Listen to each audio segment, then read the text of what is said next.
Bonjour à tous et bon sabbat. Nous allons encore une fois considérer le sujet du royaume de Dieu et nous allons ce matin nous arrêter sur la venue du royaume de Dieu, c'est-à-dire la manière dont il est établi, les agents qui sont employés pour son établissement et les agents qui seront utilisés pour son établissement. Mais avant de commencer, je vous inviterai à avoir des paroles de prière pour demander à notre Dieu de nous inspirer afin que nous puissions comprendre les Saintes Écritures. Je vous invite donc à vous prosterner avec moi.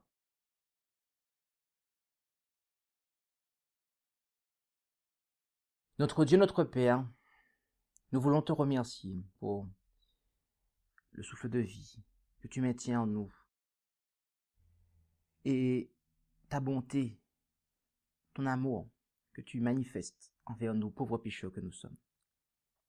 Seigneur, nous venons devant ton trône de grâce afin de t'implorer, afin de te demander ton Esprit Saint, de telle sorte que nous puissions être à même de comprendre ta parole et que tu puisses nous révéler les beautés de ton évangile, que nous puissions être instruits par ton esprit et que nous ayons la certitude que tu nous diriges.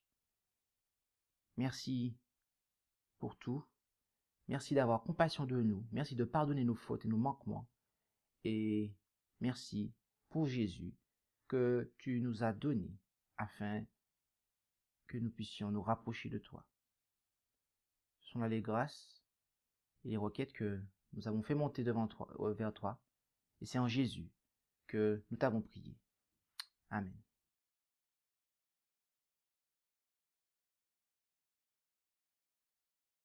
Je vous inviterai à ouvrir vos Bibles et à vous rendre avec moi dans l'Évangile selon Luc. Évangile selon Luc, chapitre 4. Rendons-nous dans l'Évangile selon Luc, chapitre 4 et le verset 43. Évangile selon Luc, chapitre 4 et le verset que nous allons considérer est le verset 43. Et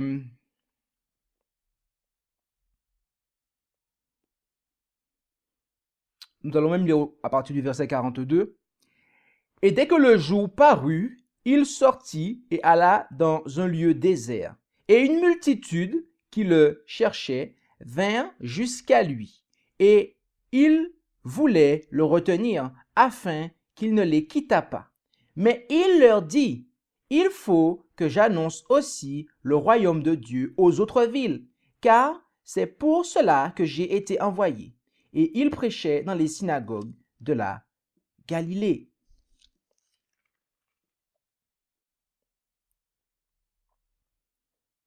Jésus avait opéré une guérison et les gens étaient à sa suite et les personnes ne voulaient pas le quitter. Les personnes voulaient le garder pour lui. Mais au verset 43, Jésus leur dit qu'il faut qu'il aille annoncer le royaume de Dieu aux autres villes. Il est une chose intéressante, c'est de voir que Jésus, étant sur terre, avait cet esprit que l'on qualifie d'esprit missionnaire, à savoir qu'il allait partager cette bonne nouvelle de l'Évangile avec tous ceux qui, tous ceux que tous ceux vers qui Dieu lui disait de se rendre. Et donc qu'il aille vers les autres villes, car il avait été envoyé pour annoncer le royaume de Dieu. Et c'est justement là le point qui est intéressant, c'est que Jésus a été envoyé pour ça. Donc non seulement étant sur terre, il suivait sa mission, mais il a été envoyé sur terre, justement, par esprit missionnaire. Donc cela a deux portées en fait. L'esprit missionnaire de Jésus, quand il est sur terre, il quitte le confort dans lequel il est. Il y a des gens qui sont autour de lui, il y a des gens qui le demandent. Mais il les quitte pour aller vers ceux qui ne le cherchent pas forcément, pour ce qu'on va appeler faire de l'évangélisation active, pour ne pas dire agressive. Le mot agressif étant péjoratif, de l'évangélisation active. Mais Jésus a aussi quitté le ciel, où il y avait les anges qui le demandaient, les anges qui l'adoraient, pour venir vers nous qui ne le demandions pas, nous qui étions dans nos péchés, nous qui sommes dans nos péchés, voyez-vous, l'humanité. Et donc, nous voyons que Dieu, la manière dont Dieu établit son royaume, l'une des premières choses que nous pouvons noter, c'est que il a envoyé son Fils. Il a envoyé son Fils en tant que messager pour la divinité, de manière à annoncer le royaume, de manière à préparer le royaume, de manière à pouvoir implanter le royaume. Jésus était tel un ambassadeur de la divinité. Et donc, le royaume est venu auprès de ces personnes-là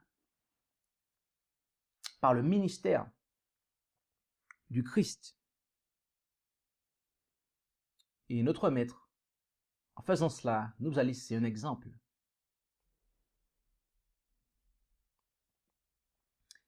Et donc,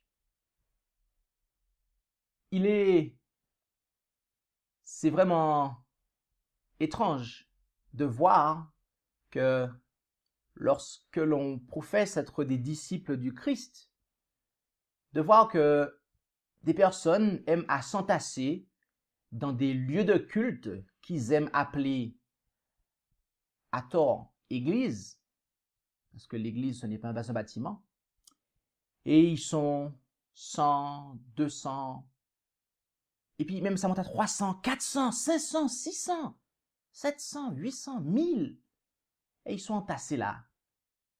Et puis, ceux qui sont à l'extérieur, ceux qui sont dans les autres pays, on ne s'occupe pas d'eux, on reste entre nous. Et le travail est inachevé. Mais on dit qu'on est disciple du Christ. On dit qu'on fait la volonté de Dieu. Alors que le Maître a quitté le ciel, a quitté tout ce qu'il avait pour venir nous chercher, pour venir nous ramener à Dieu. Et que lorsqu'il est venu nous chercher, là encore, il s'est encore déplacé de lieu en lieu. Vous vous rendez compte de ça? Jésus quitte le ciel pour venir sur terre. C'est déjà quelque chose d'énorme. Mais en plus de ça, lorsqu'il est sur terre, il faut qu'il prêche encore et il faut qu'il aille de lieu en lieu. Alors que normalement, si on raisonne de manière humaine, on devrait se dire, mais normalement, c'est tout le monde qui devait venir à lui, en fait. Il a déjà fait l'effort de venir. Vous voyez? Non, c'est Jésus qui allait vers les gens.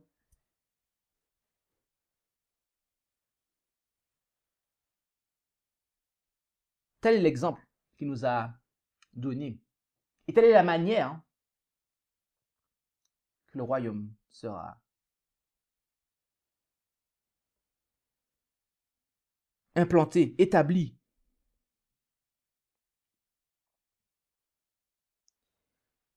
Et il est intéressant également de considérer ce que nous voyons quelques pages plus loin. Rendons-nous dans Luc chapitre 9. Luc chapitre 9.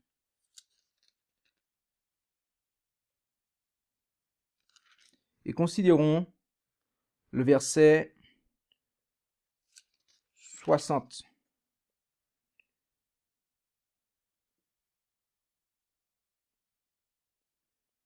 Luc chapitre 9. Et considérons le verset 60. Et nous allons commencer à lire à partir du verset 56, de manière à bien comprendre, bien saisir le contexte. Luc chapitre 9, et nous lirons à partir du verset 56. Et c'est Jésus qui parle. Et il dit, « Car le Fils de l'homme n'est point venu faire périr les hommes, mais les sauver. » Et ils s'en allèrent dans un autre bourg. Comme ils étaient en chemin, un homme lui dit, « Je te suivrai, Seigneur, partout où tu iras. » Mais Jésus lui dit, « Les renards ont des tanières, et les oiseaux du ciel des nids.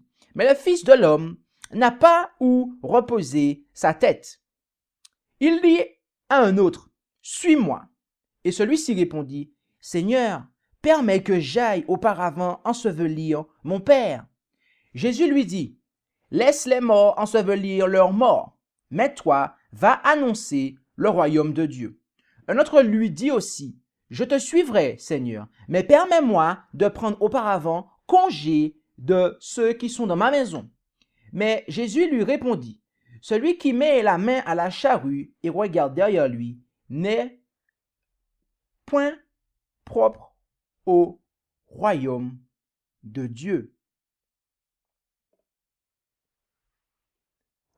Lorsque nous lisons ces paroles, elles sont choquantes, n'est-ce pas? Jésus s'adresse ici à des personnes qui veulent le suivre, des personnes qui veulent le servir, en clair, des personnes qui veulent être ses disciples. Et lorsque Jésus écoute cet homme qui lui dit au verset 57, « Je te suivrai, Seigneur, partout où tu iras. » Jésus lui montre son exemple. Jésus lui dit que moi, je n'ai pas l'endroit où poser ma tête. Jésus n'avait pas de propriété sur terre, mes amis. Il n'avait pas de maison qui lui appartenait. Jésus était un voyageur sur cette terre. Et donc, il lui montre ce que, si tu veux me suivre, voilà comment il faut que tu sois en fait. Est-ce que tu es prêt à abandonner ce que tu as pour me suivre? Et après, il appelle des personnes à le suivre. Et les personnes, ils lui disent quoi? Mais laisse-moi d'abord aller enterrer mon mort. Laisse-moi d'abord prendre congé de ma famille. Mais Jésus lui dit, viens et suis-moi. Mais les personnes sont ils veulent d'abord faire une chose. Ils veulent d'abord faire quelque chose avant de pouvoir suivre Christ. Ils ne sont pas prêts tout de suite. Ils ne sont pas sûrs que ce soit sage de suivre Jésus à la lettre lorsqu'il le dit, viens et suis-moi. Ils pensent, ils réfléchissent et ils se disent, non, il me faut d'abord enterrer mon mort. Il me faut d'abord prendre congé de ma famille, hein, et puis après, je viens te voir, je viens avec toi. Voilà, on met d'abord notre pensée, notre raisonnement, alors que Jésus nous dit, viens. Qu'est-ce qu'il est dit dans le verset de base que nous avons de cette étude? Cherchez premièrement le royaume de Dieu et sa justice, et toutes ces choses vous seront données par-dessus. Matthieu 6, verset 33. Et toutes ces choses vous seront données par-dessus. Mais cherchez premièrement cela, en fait. Lorsque Dieu appelle quelqu'un à prêcher le royaume de Dieu, lorsque Dieu appelle quelqu'un à prêcher la justice, lorsque Dieu appelle quelqu'un à rentrer dans son œuvre, et ce par Jésus-Christ, lorsqu'il appelle par Jésus-Christ, mes amis, on n'a pas à dire à Dieu ou à Jésus, attends, laisse-moi d'abord. Non, Dieu il t'appelle, tu réponds à l'appel.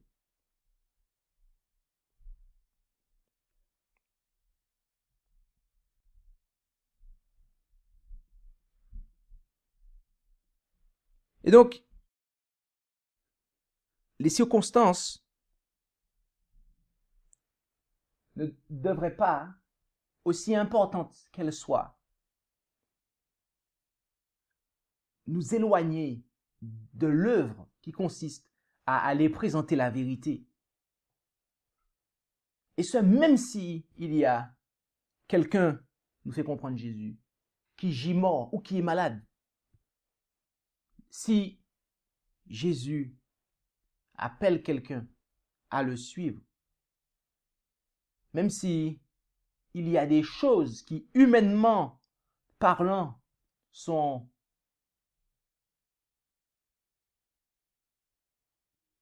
qu'il est coutume de faire, que l'on a pour habitude de faire dans une telle circonstance. Lorsque Dieu appelle, mes amis,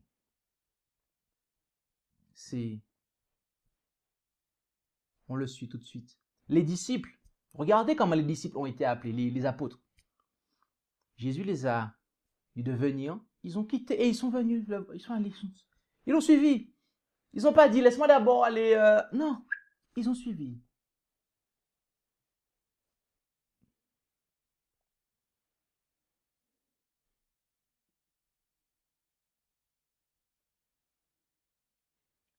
En clair, Jésus devait annoncer le royaume de Dieu, car il y avait des âmes qui étaient en demande. Voyez-vous, on l'a vu précédemment, quelques chapitres plus en arrière. Les gens étaient après lui. Mais Jésus devait aller dans d'autres villes parce qu'il savait qu'il y avait des gens qui avaient besoin de ce message, qui avaient besoin de lui.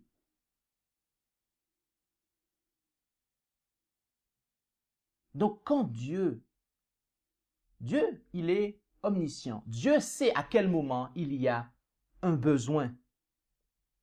Et il a besoin d'ouvriers. Et lorsque Dieu a besoin d'ouvriers, Dieu est prioritaire, mes amis. Pour expliquer cela, pour montrer que cela n'est pas... Même les hommes s'inspirent de ça, en fait. Lorsqu'il y a des catastrophes naturelles et qu'il y a un nombre de blessés très important, les hôpitaux publics en France ont ce qu'on appelle un plan blanc. C'est le plan, ils appellent ça le plan blanc. Et lorsque c'est plan blanc, que tu sois en week-end, que tu sois en vacances, que tu sois...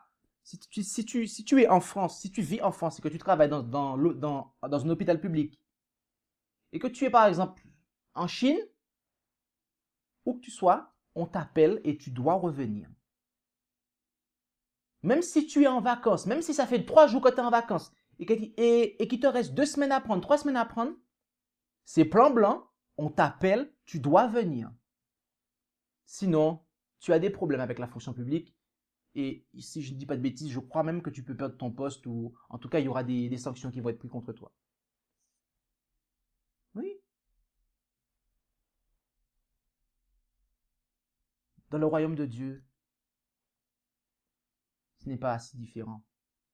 Lorsqu'il y a un besoin,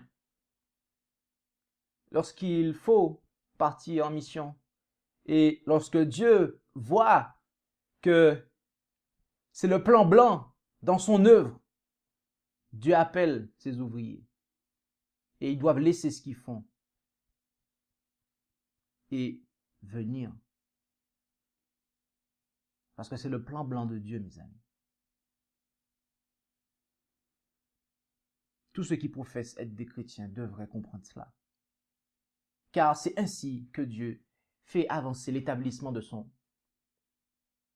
royaume. C'est ainsi que Dieu établit son royaume.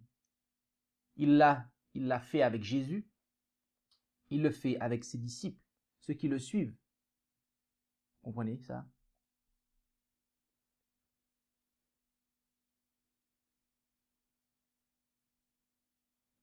On n'a pas à chercher d'excuses lorsque Dieu nous appelle. Et on pourrait dire que oui, mais je ne suis pas fait pour prêcher l'évangile.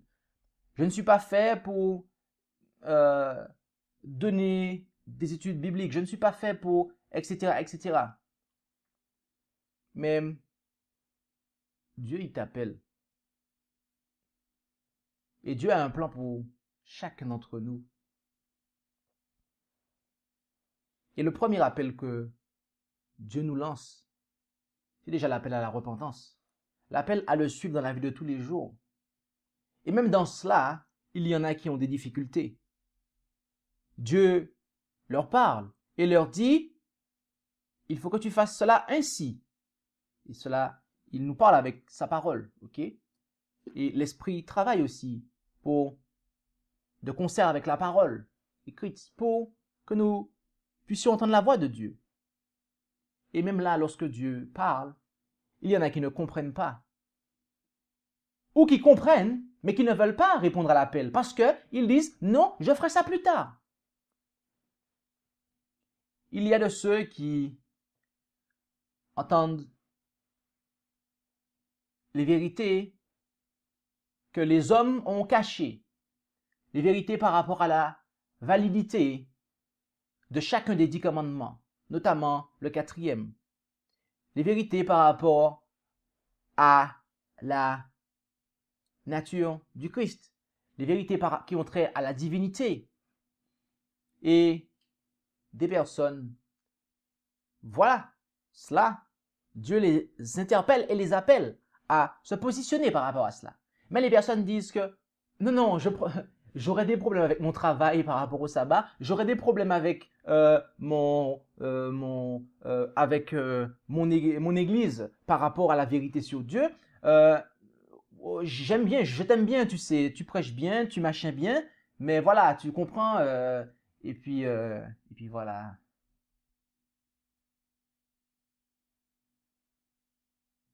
Quand on agit comme ça, on est impropre au royaume de Dieu. Dieu nous appelle, il nous montre la vérité. Mais on cherche des excuses. Toutes sortes d'excuses. On a toujours des excuses. Avec Dieu, on peut toujours trouver des excuses. Ça, c'est... Oui, ben oui, vous comprenez, Dieu, il est dans le ciel, hein, Dieu, il est loin, on l'aime bien, il est gentil là où il est, mais il ne faut pas trop qu'il nous dérange. Comprenez? Ah bon?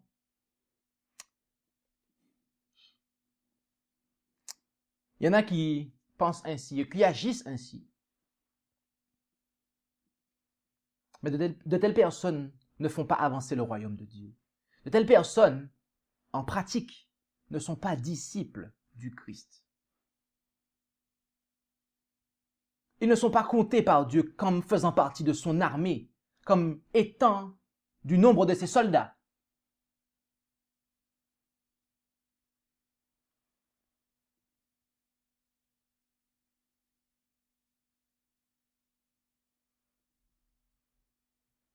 Et pourquoi certains agissent ainsi? Je vous invite à ouvrir vos Bibles et, du moins, si elles sont déjà ouvertes, à tourner quelques pages plus en avant au chapitre 17 de l'Évangile selon Luc. Nous allons, comme vous le comprenez, rester principalement dans l'Évangile selon Luc en ce matin. Évangile selon Luc, chapitre 17. Évangile selon Luc, chapitre 17. Jésus fait un miracle. Il opère un miracle. Et voyons ce qui se passe juste après le miracle, au verset 20. Lisons à partir du verset 20. Luc, chapitre 17, verset 20, et même le verset 21.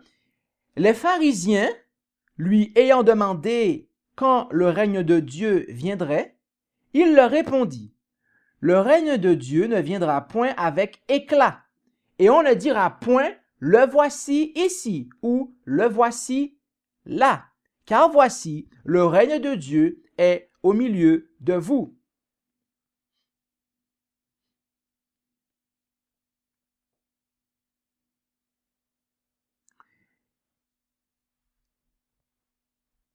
Il est le contexte de cette interaction avec les pharisiens que Jésus a eu, ou du moins ce qui a suscité une telle question. La réponse se trouve dans Matthieu, chapitre 3, verset 2.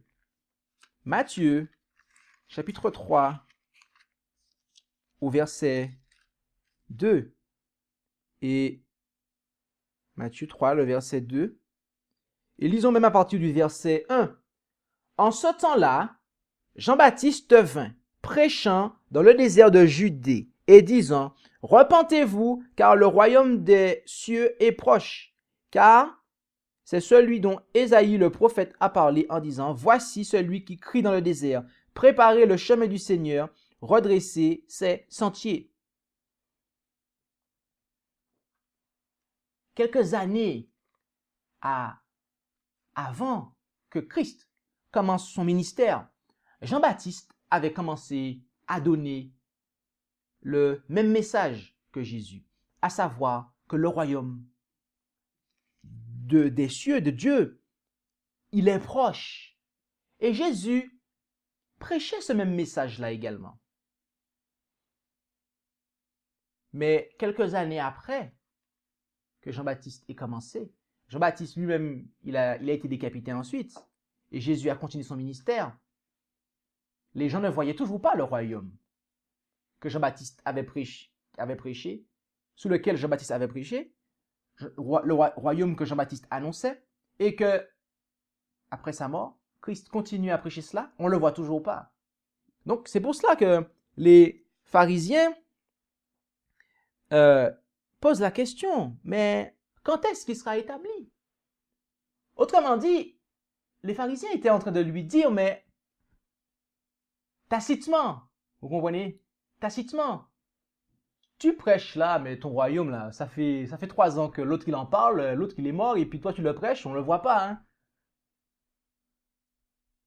C'est ce qu'ils étaient en train de dire en fait. Ils étaient aussi en train de dire, mais en fait, tu prêches un faux message là.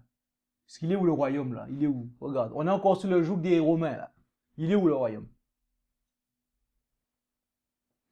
Et Jésus, il comprend ce dont ils sont en train de parler. Et il comprend qu'ils, comme on l'a vu précédemment, il comprend qu'ils font une erreur. Il comprend qu'ils se trompent sur la nature du royaume. Et il leur dit qu'il ne vient point avec éclat, mais que le royaume est au milieu d'eux. Le royaume est au milieu d'eux. Qui était au milieu des pharisiens? Qui était au milieu du peuple, mes amis? Jésus-Christ.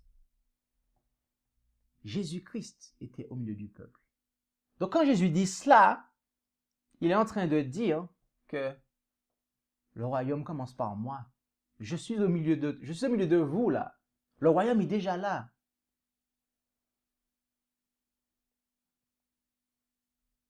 C'est ce qu'on a vu la fois précédente. On a vu quoi? Que le royaume consiste en puissance. Et on a vu que Jésus-Christ est la puissance de Dieu. On a vu que l'évangile est la puissance de Dieu également. Et en fait, on a découvert la fois précédente quoi? Que, si on fait un résumé, on a découvert que, eh bien, l'évangile nous apporte la bonne nouvelle de Jésus, qui est la puissance de Dieu, et cette puissance-là nous est communiquée par l'Esprit Saint. Voilà ce que Jésus, voilà tout ce tout ce qu'il y avait dans la pensée de Jésus lorsqu'il est en train de leur dire cela, en fait.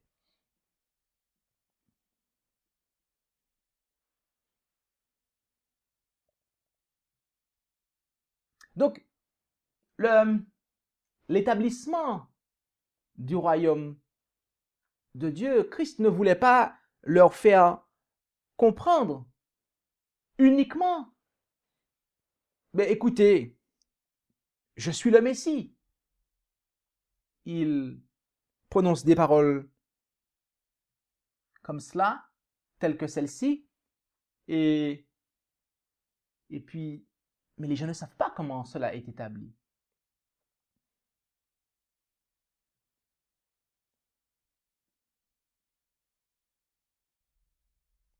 Il y a quelque chose que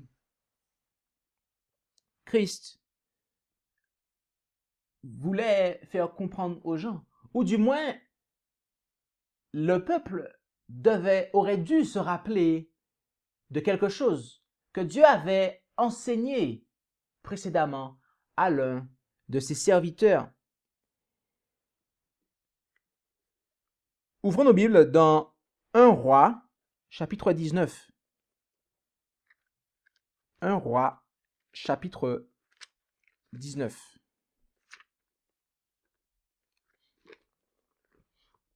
Un Roi, chapitre 19.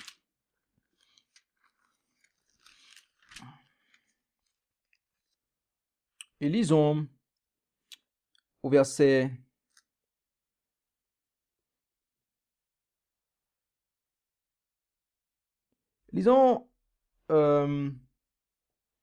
à partir du verset 9.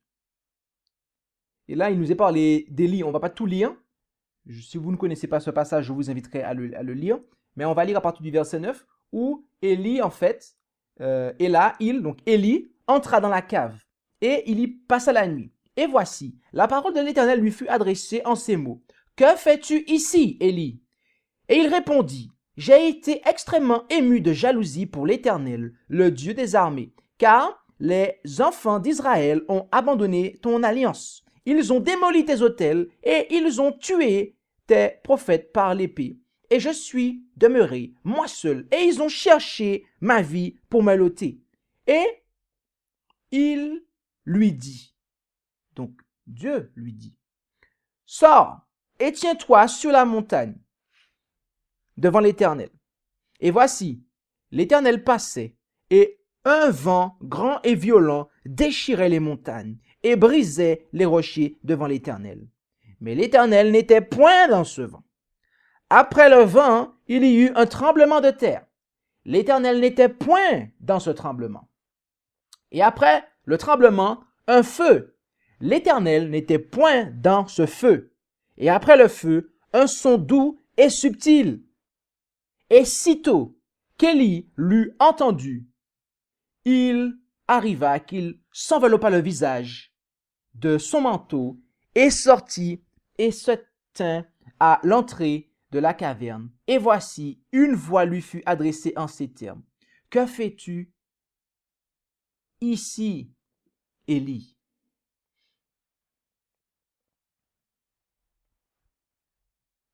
Le prophète, Dieu s'est manifesté à Élie à travers un son doux et subtil, comme nous dit l'Écriture. Alors qu'il y avait eu, avant cela, un vent violent qui déchirait, nous dit le texte, les montagnes et qui brisait les rochers. Un tremblement, on peut comprendre un tremblement de terre, et un feu. Mais Dieu n'était pas dans tous ces phénomènes fracassants, terrifiants. Dieu était dans le son doux et subtil. Et telle était la vérité que Dieu voulait révéler à Élie. C'est là que Dieu parle à l'homme. Et donc, les pharisiens auraient dû saisir cela. Parce que Christ l'œuvre du Christ était en rapport avec ce qu'il avait été enseigné à Élie. Christ n'allait pas établir le royaume en renversant les trônes et les dominations et avec tout ce qui relève de la pompe et de l'apparat et tout ce qui est clinquant et non, ce n'était pas comme ça. Mais c'était en parlant, c'était en s'adressant au cœur des hommes à travers une vie de miséricorde et de sacrifice. C'est comme cela que Jésus, tout comme cela il avait été enseigné à Élie, c'était comme ça que Jésus allait établir le royaume. Et c'est pour ça qu'il leur a dit dans Luc que le royaume des cieux est au milieu de vous. Il ne vient pas avec éclat, mais il est au milieu de vous.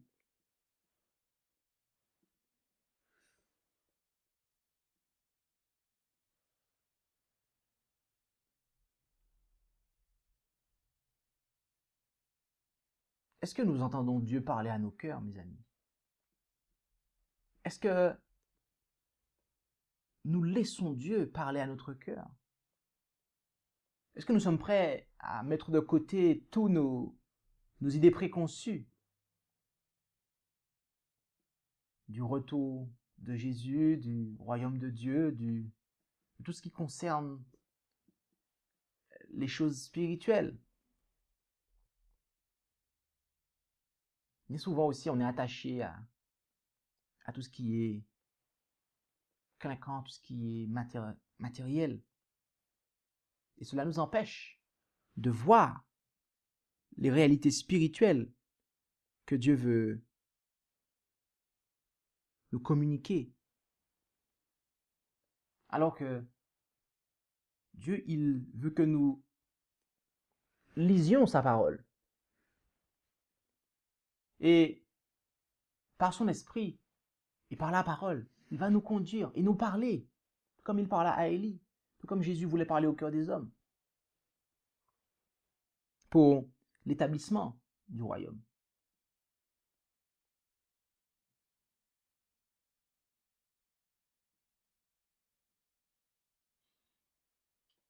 Et voyez-vous, nous avons vu également que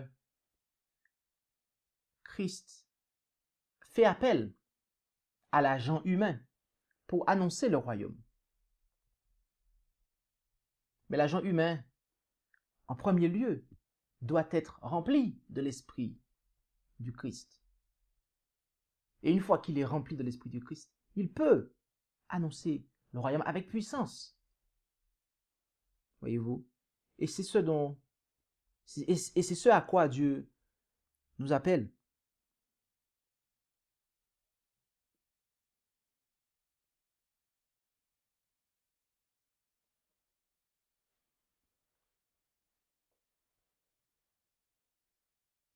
Christ n'est pas venu à nous avec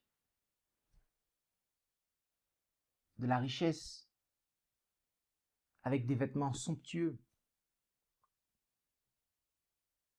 Tout cela n'a pas de valeur dans les lorsque l'on traite, lorsque l'on réfléchit, lorsque l'on considère les valeurs célestes. Christ est venu aux hommes avec un caractère parfait. Et voyez-vous, le caractère du Christ est infiniment plus haut, infiniment plus élevé, a infiniment plus de valeur que les richesses, que tous les équipements, toutes ces choses-là, richesses, les biens que nous pouvons avoir. Ce n'est pas cela qui fera avancer le royaume de Dieu. Mais c'est le fait de laisser Dieu, à travers Jésus, parler à nos cœurs et contempler le Christ, communier avec le Père et le Fils par l'Esprit. Et ainsi, en contemplant le Christ, qui est le médiateur entre Dieu et l'humanité, nous sommes transformés à son image. Et le caractère est changé. Et ainsi, nous reproduisons l'image du Christ, mes amis. Et cela est infiniment plus important, a infiniment plus de valeur que tout ce que l'homme peut, tout ce que l'homme peut avoir et se vanter d'avoir, tout ce qui est richesse, bien. Cela ne va pas faire avancer la cause de Dieu. Jésus ne s'est pas prosterné, comme on l'a vu précédemment, devant Satan, pour avoir les royaumes de ce monde, parce qu'il savait qu'il allait conquérir les royaumes de ce monde par une vie de miséricorde et de sacrifice. Et donc nous devons faire pareil, mes amis. Nous ne devons pas chercher à faire avancer un royaume spirituel par des choses matérielles. Un royaume spirituel doit être avancé par des choses spirituelles. Et le caractère, mes amis, ce que nous avons, ce que nous pouvons développer, c'est ce qui doit être l'outil.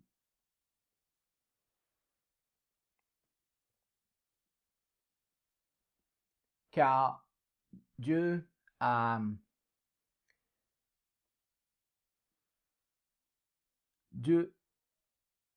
pourra plus facilement faire avancer son royaume si nous l'acceptons dans nos vies, si nous acceptons qu'il dirige. Car vous pouvez avoir tout ce que vous voulez, mais si vous n'êtes pas soumis à Dieu, Dieu ne pourra pas vous utiliser pour faire avancer son œuvre. Dieu peut vraiment utiliser quelqu'un lorsque cette personne-là accepte d'être le temple de Dieu en esprit. À ce moment-là, Dieu peut se servir de nous pour faire avancer son royaume. Et ainsi, nous pouvons avoir le même ministère que Christ. Notre ministère sera semblable à celui du Christ. À savoir que on ne sera pas impliqué politiquement. On ne sera pas impliqué dans les choses. On ne va pas compter exclusivement sur le matériel, les biens, les richesses. Jésus n'avait pas de biens de richesse. Et regardez aujourd'hui. Bien que les gens aient une très mauvaise compréhension de lui, tout le monde parle de lui. Et c'est un homme qui avait, je ne sais même pas s'il avait le compte en banque, mais il n'avait pas beaucoup d'argent sur son compte, mes amis. Je peux vous le dire. Car il y a des textes dans la Bible où on voit que c'est des femmes qui lui donnent à manger, qui le soutiennent. Jésus n'avait pas de richesse.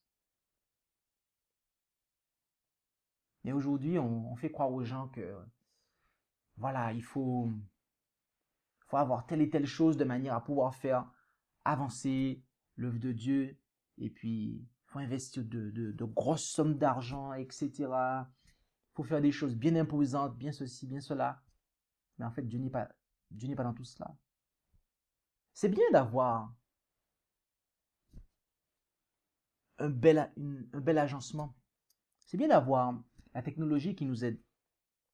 Mais si Dieu n'est pas là-dedans, mes amis, si la puissance de Dieu n'est pas là, si Jésus-Christ n'est pas là, tout ce que nous aurons, tout ce que nous pourrons avoir, ne pourra pas servir à la cause de Dieu.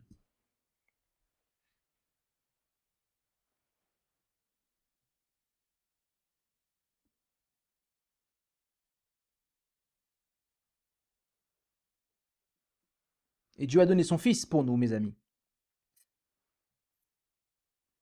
Il a envoyé son Fils dans le monde. Et Christ désire habiter dans nos cœurs par l'Esprit. Donc c'est ce trésor-là que nous avons. Voici la richesse que nous avons à partager avec les autres.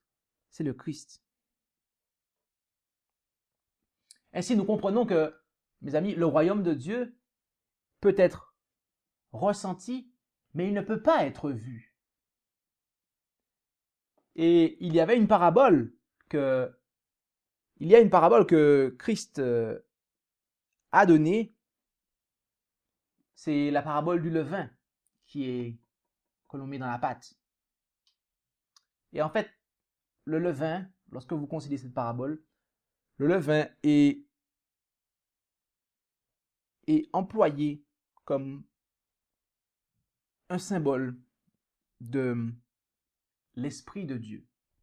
Le levain qui est dans la pâte est employé comme un symbole de l'Esprit de Dieu qui œuvre à l'intérieur.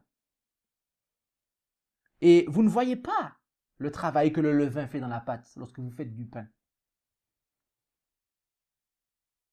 Mais pourtant, le levain travaille. Et après, on voit la manifestation, on voit une pâte qui a gonflé.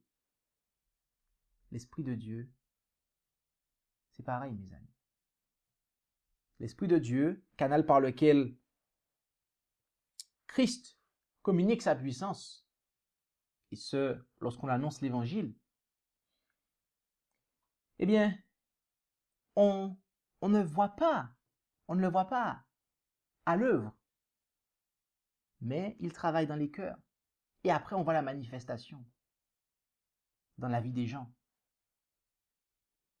Et c'est comme ça que Dieu désire agir dans vos vies. Il désire agir par des choses que vous ne voyez pas, de manière à ce que ce que vous serez puisse se voir. Mais d'abord,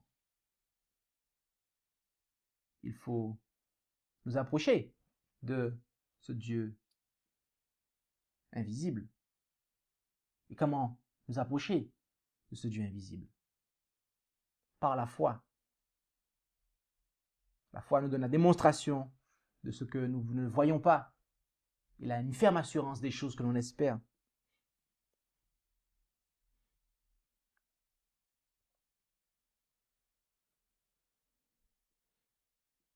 Et voyez-vous, lorsque l'on parle à des personnes de ce processus qu'est l'action divine, à savoir que Dieu vient et il agit dans nos cœurs et il transforme nos pensées. En clair, lorsque l'on parle de la conversion, les gens pensent que ils vont perdre leur identité. Non, ils ne perdent pas leur identité, mes amis. On est tous des individus. On ne perd pas notre identité. Mais par contre, notre caractère sera celui du Christ. Et malgré ça, on ne perd pas notre identité. Vous comprenez? Et donc, Christ nous invite à marcher dans ce sentier. Et les Écritures, comme nous l'avons dit, sont l'agent par lequel cela est opéré. Oui, car Jésus a dit, sanctifie-les par ta vérité, ta parole est la vérité. Donc autrement dit, les Saintes Écritures ont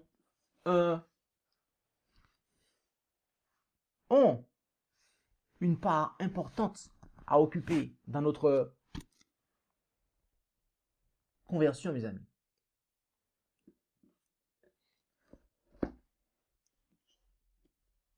Car l'Esprit de Dieu ne va pas remplacer les Saintes Écritures.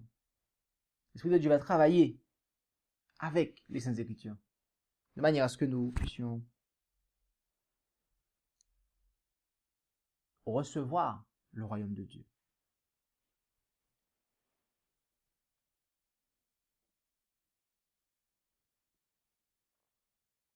Et voyez-vous,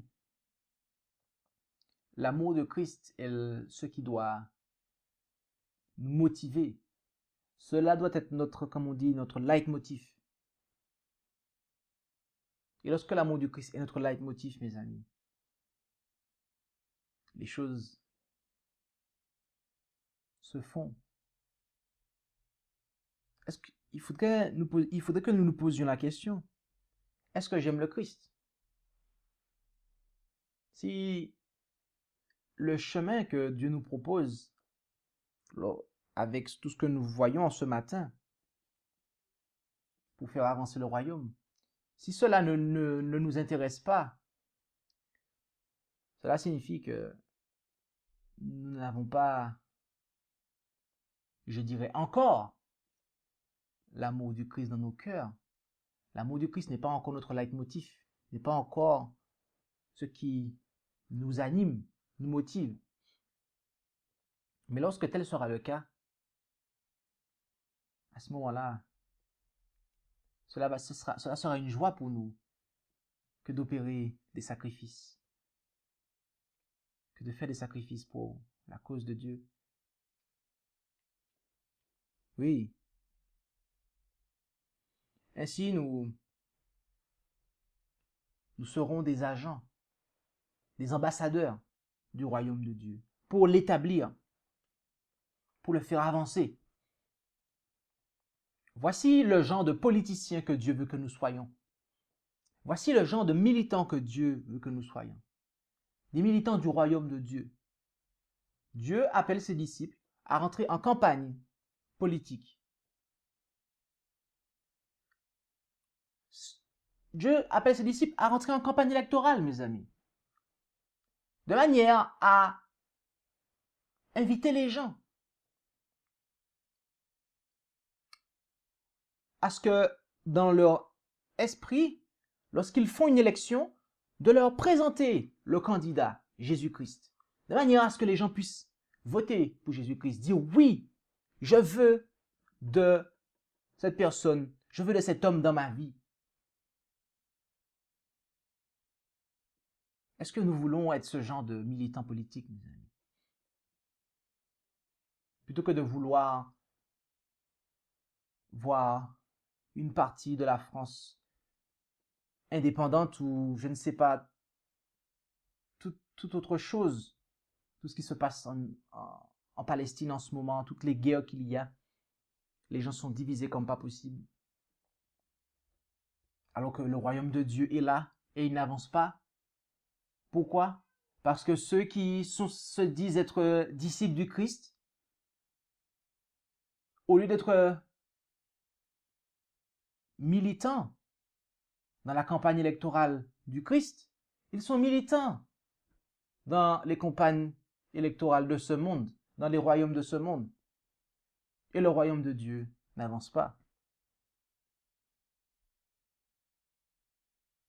Nous devons revoir nos motivations.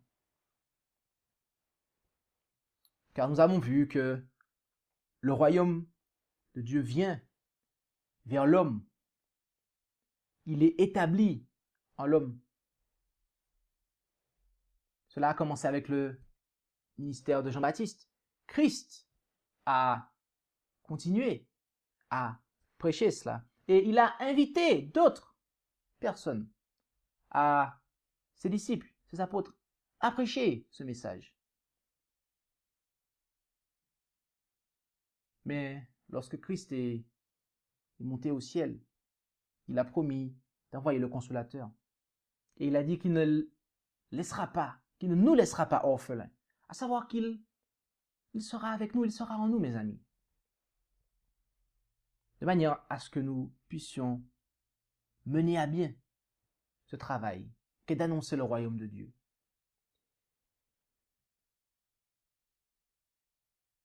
De manière à ce que nous puissions nous-mêmes déjà le recevoir dans nos cœurs, dans nos vies, mais aussi que nous puissions être des agents pour l'apporter aux autres. Tel est le message que Christ voulait communiquer. Et c'est cela que nous devons chercher en premier. Voici quelle doit être notre priorité. Cherchez premièrement le royaume de Dieu et sa justice, et toutes ces choses vous seront données par-dessus. Cherche à ce que Dieu puisse t'utiliser. Donne à Dieu la priorité dans ta vie. Et Dieu s'occupera de tous tes besoins. C'est le message que Dieu nous communique dans sa sainte parole. Et qu'elle puisse être une bénédiction pour nous. Que les Saintes Écritures puissent nous fortifier et que nous puissions demander à Dieu de nous aider à mettre de côté tout ce qui nous empêche de nous conformer à ce message. Car il se peut que nous voyions la véracité de ces paroles, mais il se peut malheureusement que nous ne sommes pas prêts, encore prêts, à mettre de côté certaines choses, de manière à vivre ces paroles.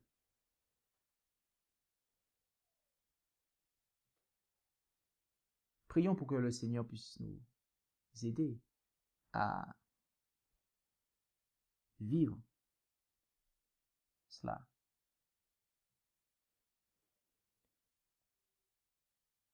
Que la parole de Dieu soit bénie et que nous puissions être des agents de bénédiction pour les autres.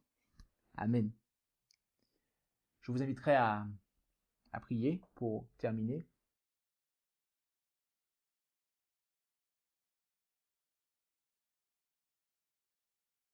Père Céleste, merci pour ce moment que tu nous as donné de pouvoir considérer la manière dont tu désires que ton royaume soit établi. Merci de nous avoir montré les agents que tu utilises pour que ton royaume soit établi. Merci de nous avoir montré comment ton Fils a œuvré pour l'avancement du royaume, comment Jean-Baptiste a préparé sa voie, et comment tu as appelé par Jésus les disciples, les apôtres, à poursuivre cette œuvre.